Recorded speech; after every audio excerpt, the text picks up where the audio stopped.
Hey guys, it's Alyssa Marie here. I am going to be doing a series on the Sabbats as they come up within the year. And I am actually going to be starting with Beltane, as Beltane is just around the corner on May 1st. It's also called May Day, if you guys have heard it be called that before. But I know that I'm probably, and actually I know for sure, that I'm not pronouncing Beltane correctly, but I know that a lot of people do pronounce Beltane this way, and the way that it's supposed to be pronounced, I don't want to sound disrespectful by pronouncing it so badly. So I apologize in advance for that. So I'm just going to go ahead and call it Beltane. If somebody can tell me correctly, because I've seen so many different ways how to pronounce Beltane, traditionally and stuff. I've seen so many different ways. If you guys know the correct way and can tell me the correct way to say it, that would be so much appreciated. But yeah, so I apologize for that in advance. So I'm gonna go ahead and get started. So I have never celebrated the Sabbats before. I have been, seriously practicing witchcraft for not that long, probably about 6 months or so. It hasn't been a long time. Now, I've always been really interested in witchcraft and spiritual things related to that, but I haven't ever celebrated the Sabbats. And I know a lot of Wiccans, definitely do the Sabbats, but witches, they sometimes do and they sometimes don't, but I want to be somebody who does at least try it. So this Beltane, I am going to be doing my thing, and I thought it'd be awesome if I show you guys what I will be doing and just kind of what Beltane is all about and what you guys can do to celebrate it and all that good stuff. So obviously, like I said, I haven't actually did anything for Beltane in the previous years, but I did some research, I watched some videos, and I thought I'd share that information for you guys in case you don't know anything about it. So, Beltane. Like I said, in the northern hemisphere, which is where I am located, Beltane is traditionally celebrated on May the 1st. People tend to celebrate it maybe the day before or a couple days before, like the 30th. The 30th of April. I was like, is that 30 or 31 days? I can remember. The 30th of April. Or they might, it's kind of a personal thing, right? But nonetheless, it's traditionally celebrated on the 1st of May in this northern hemisphere. In the southern hemisphere, it is celebrated traditionally on November the 1st or October the 31st, those kind of 2 days. So what Beltane is about is all about spring. It's the coming of spring. It is meant to symbolize the goddess and the god getting married, coming together in a union, partnership. There's a lot of sexuality themes present in the traditional celebration of Beltane. Fertility. Well, first I should say Beltane comes from the goddess Bel, and like I said, it's all about spring, new life, new beginnings. At least that's the way that I understand it and the way that I am going to kind of celebrate it as such. So yeah, it's all about love, fertility, lust, all those kind of themes, which is how we're going to look at celebrating it. So first of all, I actually have some crystals here to show you. Since it is all about love and fertility and things of that nature, a good crystal to use is rose quartz. I don't know how this camera is going to focus, so I apologize in advance, but rose quartz and garnet as well. And then sunstone are the crystals that people like to use. And of course, if you want to use other crystals, that's totally okay, but those are kind of the traditional crystals that people use around this time. When it comes to foods, dairy is a big ingredient, or if you don't actually consume dairy, you can have almond milk, plant-based milks, things like that.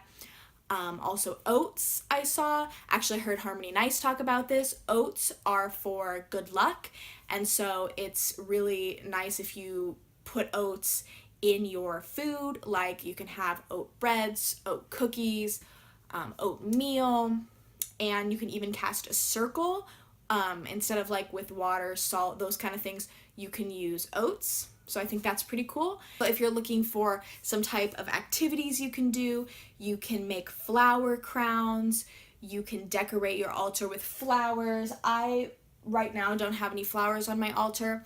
It's actually quite hard for me to find flowers because I live in the literal central part of a city.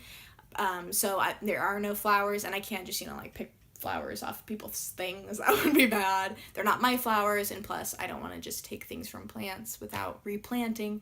So what I'll probably do if I put flowers on my altar is that I might actually make flowers out of like paper. I know that sounds weird, but I can make drawings of flowers. I can have flower imagery. I could also get fake flowers from the store. It would be nice to have actual flowers, but like I said, you just have to make do with what you have. It's not all about a lot of these Sabbats in the way that I see it, or just a lot of the way that witchcraft is. You don't have to necessarily do exactly the way people say, like, you don't have to have this and this and this to do something. It's about what you have. You don't have to go out and spend money, and it's about what feels right to you. Because like if rose quartz doesn't necessarily work for you, use amethyst, use something else. If that crystal to you represents that, I always feel like, I know that there's set correspondences to crystals, but I always felt like it's kind of a personal thing. Same with colors. Like, if green doesn't represent new life to you, maybe yellow does, I know that I don't think anybody really uses like yellows and pastels and whites, and that's probably because springtime just kind of makes me think of those colors, but I like to use those colors around this time of year. But I know that red and green are a big one for this year. Red represents the passion, the love, the sexuality aspect, and then the green represents the new beginnings, the peak of spring, that kind of thing. Draping green around your altar, maybe wearing green, decorating your room, your house, whatever, with green, or whatever colors you want.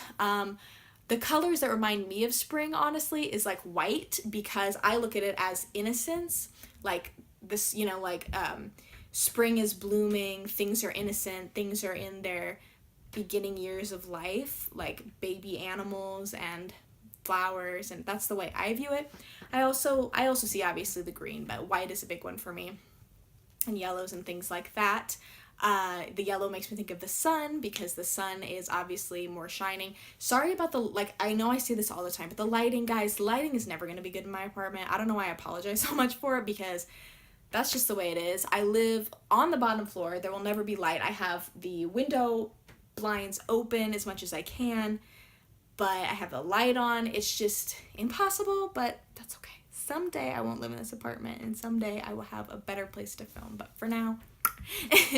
Also, I like to burn candles and incenses that are of springy time scents. I know that rose is a popular choice because of the love aspect.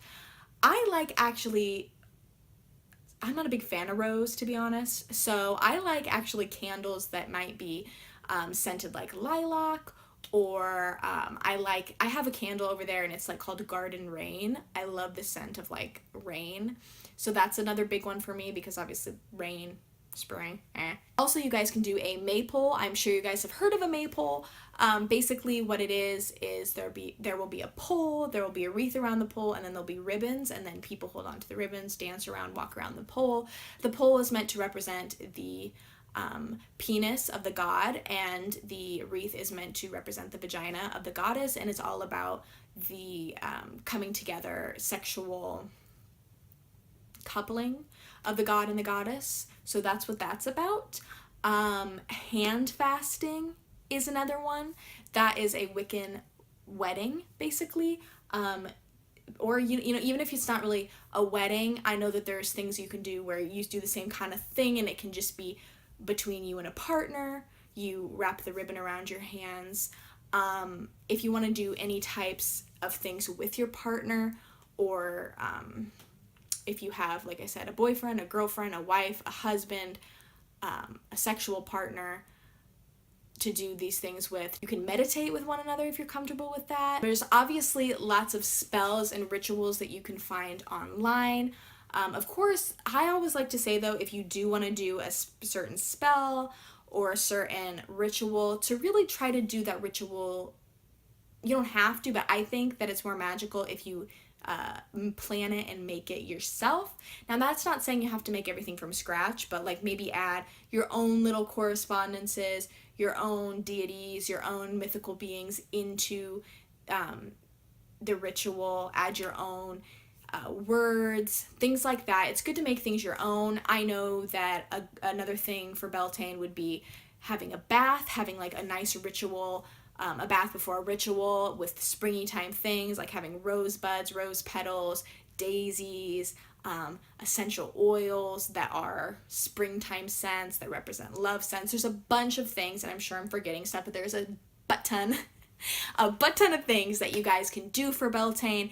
I think it's going to be for me a wonderful little thing. I don't really have any other witchy type people in my life, Wiccan, pagan, any type of that kind of thing. So it kind of sucks for me in a way, but that doesn't mean that I can't practice on my own. I can't celebrate Beltane on my own.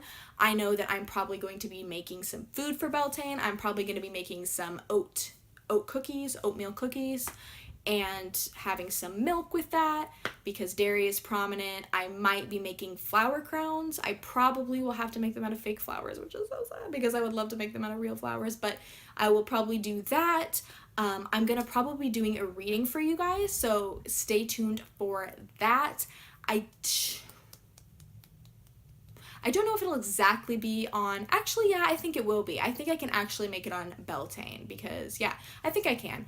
I'll make a video quick doing a reading for you guys for Beltane because I like to think that because it's the peak of spring and it's such a nice time for new beginnings that the messages will really come through for you guys, and it'll just be a quick little oracle reading like I do, but so yeah, that's everything that I can think of that has to do with Beltane. So if you guys want to tell me what you want to do for Beltane or what you've done for Beltane in the past in the comments, it would be greatly appreciated. I like to see everybody's ideas, everybody's thoughts on it. So I hope you guys have a wonderful rest of your weekend because it is Friday, the day I'm making this, and I will see you guys on Beltane, May the 1st. Have a great time. Bye!